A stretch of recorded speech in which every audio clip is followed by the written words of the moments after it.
This is Remote Daily, your daily dose of inspiration. How many hours a week are you actually hosting on a frequent basis in the spotlight?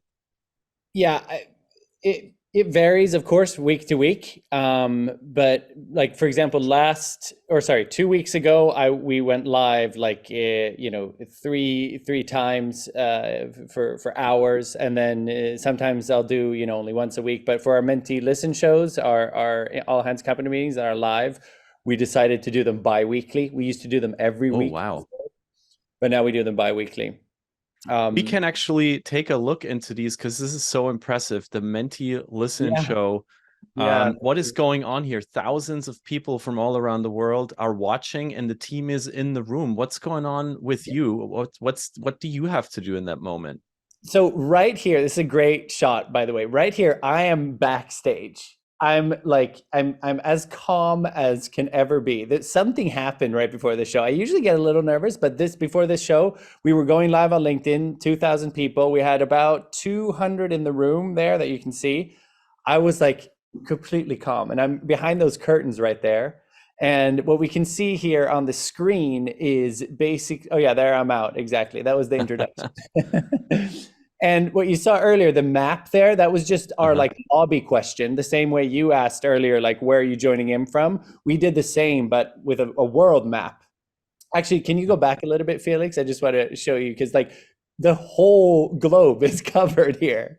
Isn't this so cool? Massive success. You did this for the first time. You opened your all hands to the public. Is that right? That's correct. That's correct. We did this. It's an internal meeting, so we had like our regular run of show that we do all the time, but we opened up to the world. So the screen that you see there, the camera, that's a bunch of like external people that we just brought into the office. People who use Menti, fans, people who are interested in the product. So half of those are are VIP guests in the room there. Fantastic. And then you're hopping out here, Yeah. the big reveal. Oscar is here. I love that. Wearing the same jacket, yeah. um, Oscar, what drew you to this company originally? What is the reason you were with Menti? So I actually used Menti way before I started working at Menti. Before I started here, I was a Swedish teacher. And somebody, like a friend of a friend, somebody told me, hey, Oscar, you should check this tool out, right? Where you can do a presentation and you can allow the audience to come with input.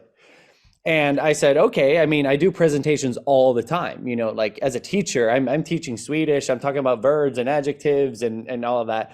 So I decided I'll try this out in a class, and I did a quiz. I did like a quiz on verbs. I mean, it wasn't like it was fun because it was a quiz, but it was very related to the material. And like, it sounds cheesy, but my ratings just skyrocketed. Like everybody showed up to class and they're like, okay, when's the quiz? And I say, the quiz is going to happen in 15 minutes, but it's going to be about adjectives. And that's what we're going to talk about today. So I used it like for like, I don't know, natively for so long. And then like I went on to study some other things. I worked briefly as a game show host. And then we actually did a collaboration with Mentimeter at my game show host. It's actually funny. The job that I worked at is called On Air. So it's funny that you have that in the background. And happy to send it to you. Yeah, we have exactly that at my old company. And then we used Menti. We did this like Corona, lockdown mega quiz. Same thing. Like, I think we were like 900 people in that quiz. And we did it over like 3 nights. I had to get up like at 3 in the morning because it was towards the far end of the US. I can't remember when it was. And it was kind of like this, but we had this huge community playing quizzes. And then from there on, I just applied at Mentimeter. I was like, I'm doing this already. Like, why not just work for the company, right? Fantastic. I just listened to a podcast with your CEO, and he gave a little bit of the backstory. It's almost been 10 years into the company, 4 friends doing this over the weekend on top of their regular jobs, him being the only one being interested in taking a CEO role ever since having it. And now you're, I think, as at over like 300 million people have used this platform. It's just incredible. Yeah. And your CEO was asked to give a pitch, and he said, well, basically, we turn talkers into listeners. We turn leaders that talk into leaders that listen. I found that such an amazing pitch. And then he was asked what the biggest challenge with the company is, and he said, well, everybody thinks our product is super cool because it's so simple to use, but nobody really understands our company. And I found that so interesting because as Remote Daily, we host our show every week, but people have been asking, what is the company? What are you actually doing? And we're like, that's a little harder to describe. So I felt I could relate very well. Why do you think, though, the company is scaling so quickly? Like, why is there so much success just from your own perspective? So to me, it's quite clear. And to me, that there's such a strong need for this type of leadership and this way of leading meetings. I mean, for as long as everybody can remember, like in the world of business and in the world of education, there are too many meetings and presentation that are just simply one way, where it's like a teacher or a leader, just a bunch of PowerPoint slides and just talking and talking, and nobody's listening in the room. The leader doesn't get their point across because nobody's listening, and everybody leaves the room unengaged, uninterested, and like they didn't remember anything. So I think there's a huge need here for more engaging sessions, and sessions where you really include the audience. Because we always say that, like, instead of just presenting a number, if you ask an audience what they think first, and then you show them the correct answer, you're way more likely to remember that number than just being presented it. So it's like from these small things to just like general, like huge meetings and these like, like we do it internally when we have the CEO and the head of sales coming up talking, and instead of them just leading the conversation, they're asking the crowd what they think, what they need, what they know about the subject. And that just like completely turns everything on its head. And I think it's an interesting product because people who don't know Mentimeter, they don't get it. They're like, wait, but a presentation, like I'm the one who's supposed to talk. It's like, yeah, but what if your audience could like provide some of the input? And it's only when you experience Menti that you're like, of course. Yeah, now I get it. We love Menti. We have received so much cool feedback. We've just been using it for a few weeks. The session is not paid. Oscar, you're of course happy to send us a check afterwards. But we're really doing the session today because we love your product and we wanted to invite you and learn more about it. And actually, again, your CEO he gave away two main reasons why he thinks most meetings fail. Lack of clear purpose, number one, and number two, which is what you just said, no engagement of the people that are listening in. And we are now, you gave us a perfect cue, Oscar. I don't know if you read this our run of show before or not, but you're just amazing. You just gave me the cue to say, let's use Menti now because we want to hear from you now. And Oscar brought a great question to you all. He wants to know, what are your biggest gripes about meetings? What is something that you really think is the reason why so many meetings fail? Let us know through Menti right now. The link is in the chat for you. And of course, if you have your mobile phone with you, the trick is easy. You just pull it out, point your camera at the screen, and here goes your own way of engaging with our show today. What are your biggest gripes with meetings? We want to know. We will give you a few seconds to listen, of course, live with our Lisbon version of Dario.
Oh, wow.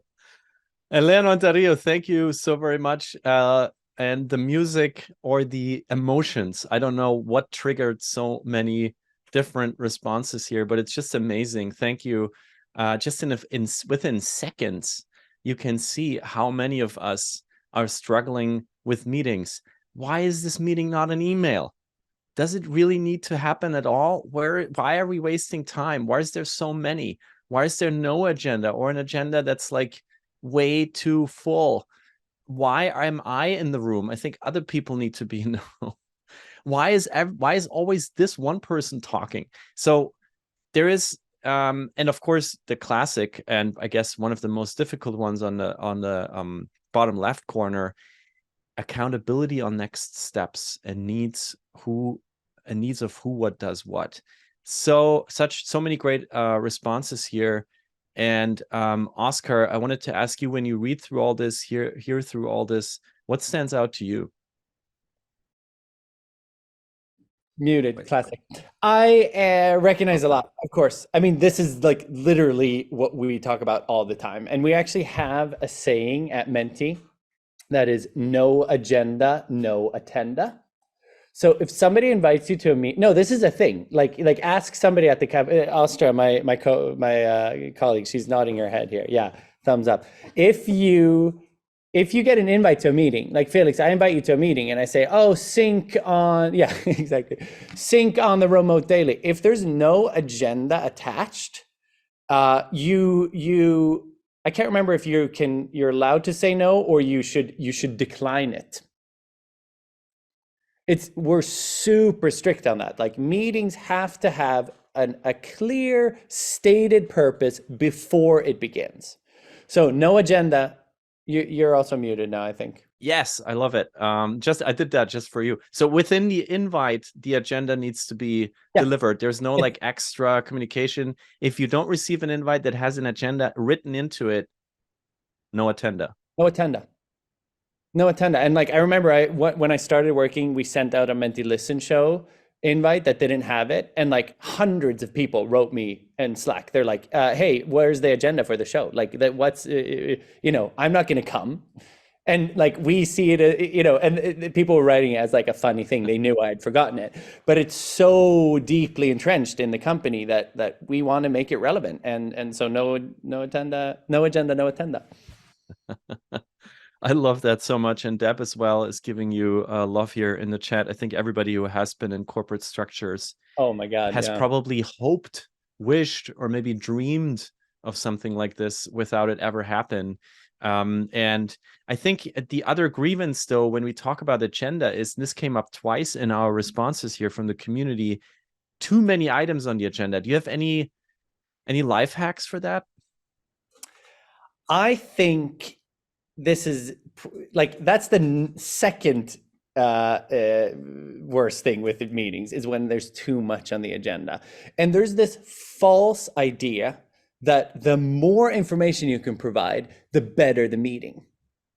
And that is utterly, like, quote me on this, that is completely wrong. The way our brains work, the way like we learn, and the way we remember things is through fewer and more impactful things. If I read like a whole book to you, you won't remember that. But if I give you the individual names of the chapters, you can recall it a lot easier. And the point here is that a fully packed agenda is not a good thing. So when it comes to like making sure that doesn't happen, it's simply a matter of ranking and looking at, like, is this really important? Can this item be an email? Can we move this to next week? This is a big part of my planning of the actual Menti Listen shows that we do. And sometimes we get lots of speakers in and people are like, oh, I want to talk about this, I want to talk about this. And at this point, I just said, yeah, we have a time for you. It's in November 2027. I can give you 8 minutes. Wow. But how do you map that out, though? Like, how do you have to like kind of measure in advance how much time every agenda item, but how do you know that? Well, I think what you sent me earlier, or the remote daily team sent me a run of show, which I think is a great tool. And I think Mhm. even like smaller meetings could actually really benefit from this. Basically, it's a spreadsheet where you have all the speakers and their dedicated time. And then we work also a lot with briefing our speakers. So before each big meeting, I have a half an hour. I mean, it's nuts, but this is how it's got to be done. I bring all the speakers in, and if it's a seasoned speaker, they kind of know. But then I say, remember to keep your time. I want your mic up here. Questions are for the end. And then we have somebody even behind the camera giving like indications on 2 minutes left, 1 minute left, and then wrap it up, you know. Wow, so you time everyone. Oh, absolutely. Like down, I think our shows are is it for like 2 minute now?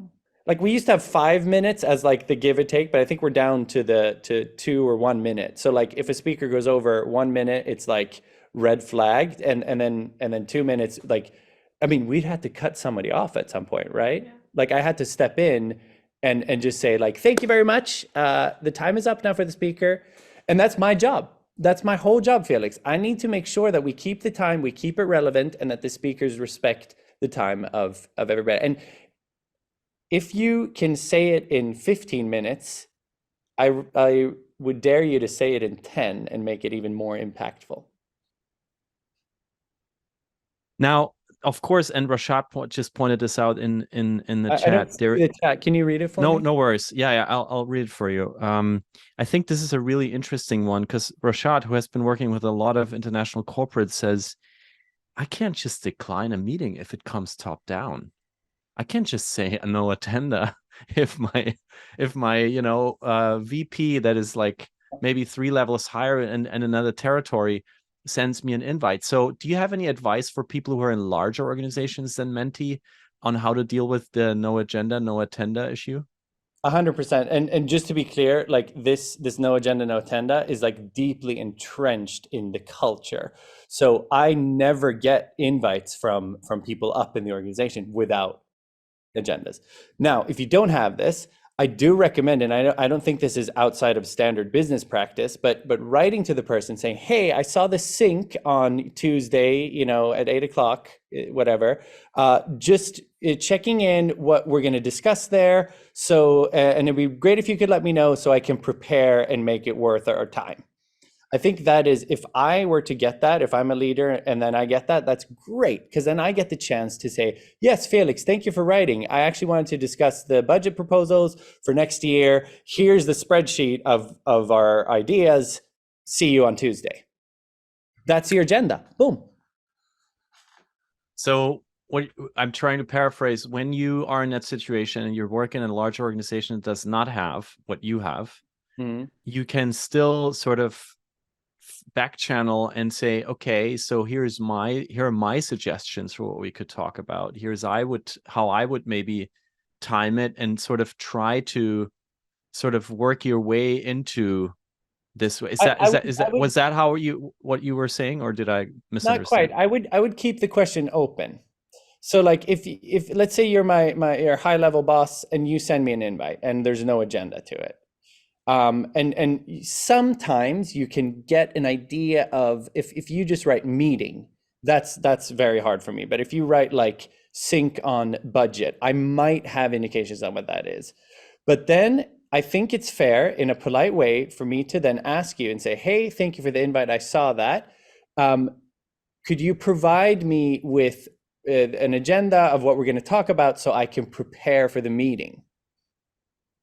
Do you see the difference there? I'm not telling you, okay, hey, we should talk about this. I'm simply asking you in a polite manner, if it's an email or, just, walking by, hey, just checking in. What are we going to discuss? Is there anything I could prepare? Mm-hmm. Is there what can I prepare? And Right, that's basically the part of the agenda, how can I prepare?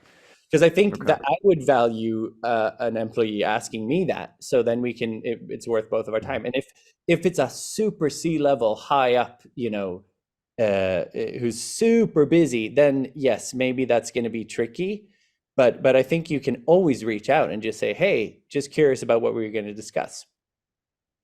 Awesome.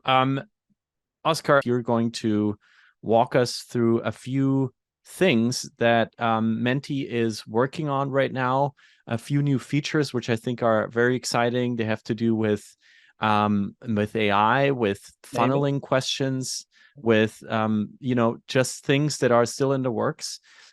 I wanted to do something special today. I am going to, like, you know how on TV when they cook, and sometimes when they cook food, they'll be like, oh, and then you put the onions in and then here I have something that's pre-baked. We're doing this from scratch here. So I'm going to build this presentation live to show you how I build it, and then we're going to present it, and then everybody's going to join. So here I just have like an intro slide. I'm in the Mentimeter editor right now. So this is what it looks like when I create a presentation. And what I'm going to do, I'm going to go up here. I'm going to click new slide. And then I'm going to start every meeting. Should start with a little check-in question like we did here in this meeting. And for this, I'm going to use a multiple choice, which is our polling tool. And here I'm going to ask, from where have you been working these past weeks? And then we'll do from home, from the office, or 50-50. So simple question, just checking in with my audience. And then for the demo, for the sake of the demo, I'm going to do another one of these, and we'll see why in a moment. Here I'm going to ask, how have your stress levels been these past weeks? And then I'm just going to do simply here, low, medium, or high. I could, of course, add a bunch of more options here. I think it's like 30, but I'll just, for the sake of the demo, just keep it to 3. So this is my introduction. And then in terms of features, I mean, we have so many things that are happening in the product all the time. Here you have all the different slides that we have. I can show one of my favorite just because we're speaking about agenda so much here, but this is a nice agenda slide. So we'll do today's demo, and we're going to do a check-in, and then we're going to do AI grouping demo, and then fun brainstorm activity. I'm also going to move this up because I want to, start with the agenda. Now, our second topic is AI grouping. So for this, I'm going to add another slide up here, and this time I'm using the open-ended. And we've seen this one as well. Felix just demoed it earlier. And here I'm going to ask another different question. I'm going to do, what makes a meeting great? And we'll get to that in a moment, but here we can see that I have the AI tools enabled, and you'll see in a moment what that actually means. And then finally, we have our fun brainstorming activity. So once again, new slide here, and then another open-ended, because we're going to use this one here, because this is one of my favorite slide types. And I'm going to hit that. And here I am going to upload an image. So at Menti, you can upload any image from your computer, or you can use our free to use royalty library if you want. These are all copyrighted, so you could just use whatever you want. But here I'm going to use this. I'm going to upload a fun picture that we took last week. This is my colleague Keenan with a bunch of popcorn. And this, I'll tell you later, but we did this in a real Menti Listen show, like a couple of days ago. Astra hosted. It was hilarious. So I'm going to save that. And then my question here is best caption wins. And we'll get to that, how that works. And for this one, I'm going to, I'm running through this real quick, by the way, everybody, just for the sake of time here. But for this one, I'm going to enable voting here. So this will allow people to vote on the different captions. And I'm going to do 2 votes. I think that's good. We're a small group here today. And then finally, end with a bang, I'm going to say a huge thank you for this demo. And we have that there. I could also, if I wanted to, I could link something here. So maybe I'll do that for fun. I'm going to find a YouTube video. Let's see here, Mentimeter segmentation. Here's a video with Astra. She did a few weeks ago. Nope, that's the run-up show. Here's the demo. And here I'm going to hyperlink this video.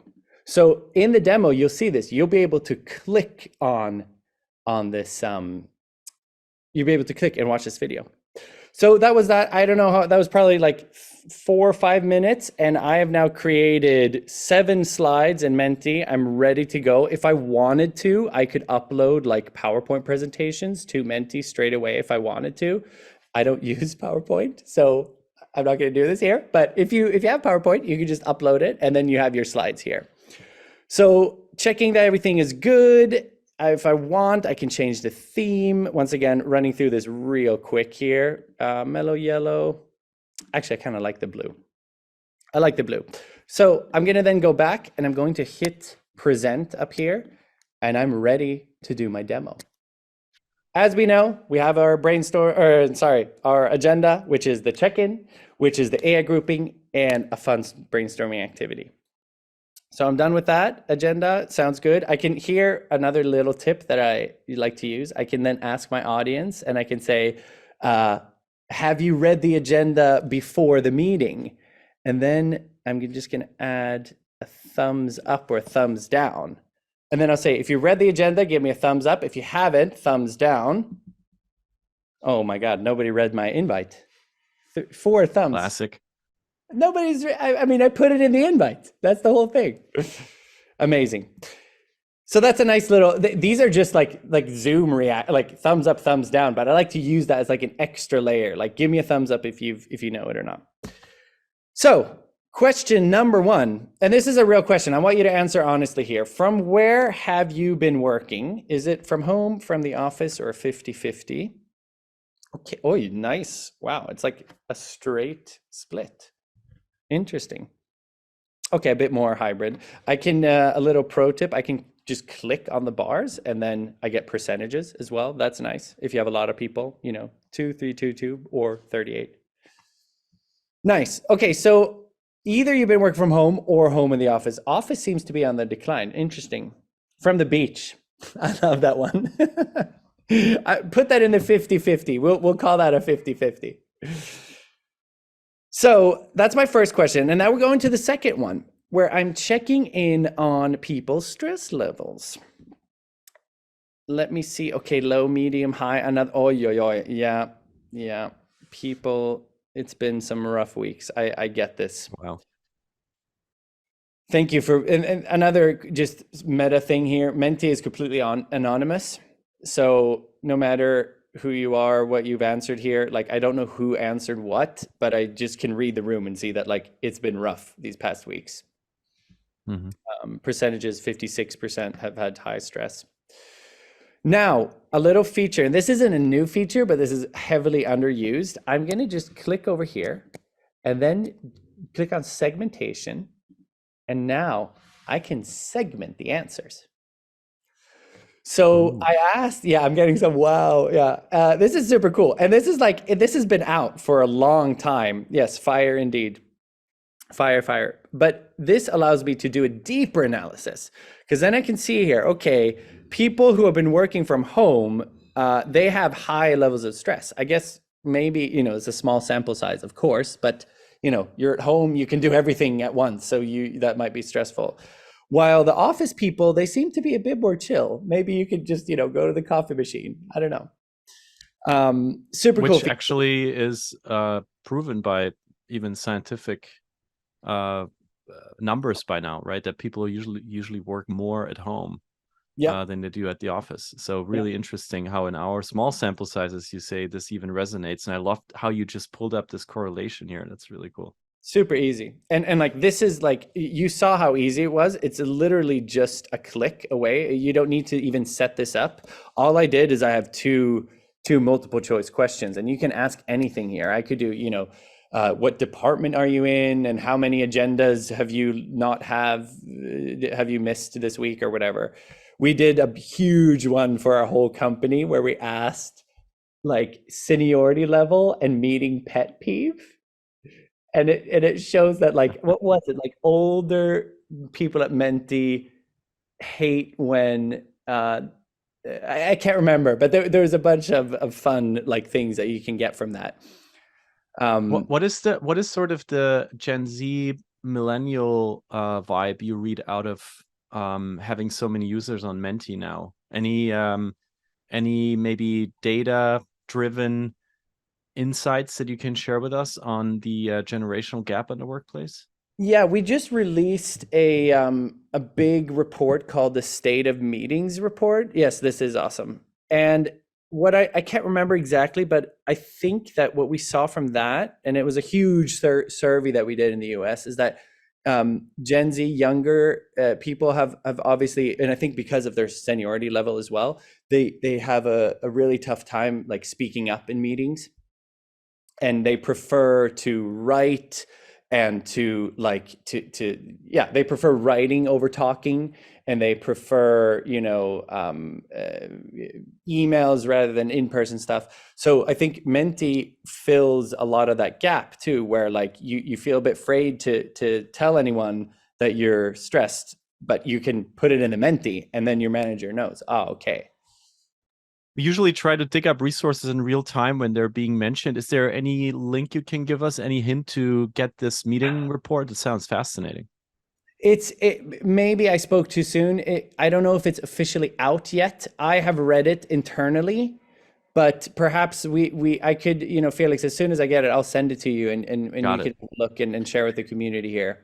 Your reports have been really useful. I also recall last year when there was the first sort of return to work discussion here in the US. I think your insights also showed how difficult it is for many groups of people to actually come back to the office, and how how diversity basically suffers from this push that is largely driven by corporate real estate. At least that's my theory.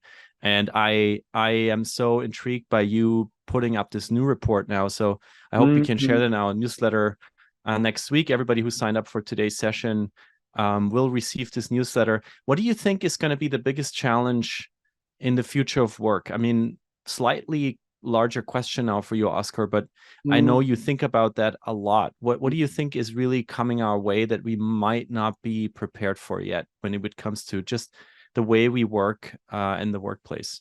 Yeah. So, I mean, the obvious answer here to me, and this is what we're discussing a lot now at Menti, is how AI will impact everything, and we're really in the early days of like a massive paradigm shift. Just the other day, I was trying to get chords for a song that I heard, and I was sitting with my guitar, and I thought, wait, there must be a better way to do this. In 30 seconds, I had Googled an AI chord thing, and I played the song to the AI, and it gave me the chords. And that got me thinking, I have it on my phone. It's called like Chord AI, and it just pulls the chords out from it. And that made me thinking, I was like, my God, what am I going to be doing in like 10 years at Menti when I'm planning shows, when I'm like doing demos, like how incorporated, and now I'm talking about like the good sides of it, right? Where it can like save me so much time and energy for all the manual tasks that I'm doing. But then there's also, since it's such a big shift, and there's also this like unknown, in terms of like, people are talking about like people, like job crisis coming, and like I think those fears are real. Maybe not that people are going to get fired, but like if my AI is good enough to write a great blog post and add an image in the Menti tone of voice that gives me the SEO results I want, there might not be a need for me to hire another writer in the next year. You know what I mean? So I think the future work is largely going to be shaped of like how these AI tools can automate things for us.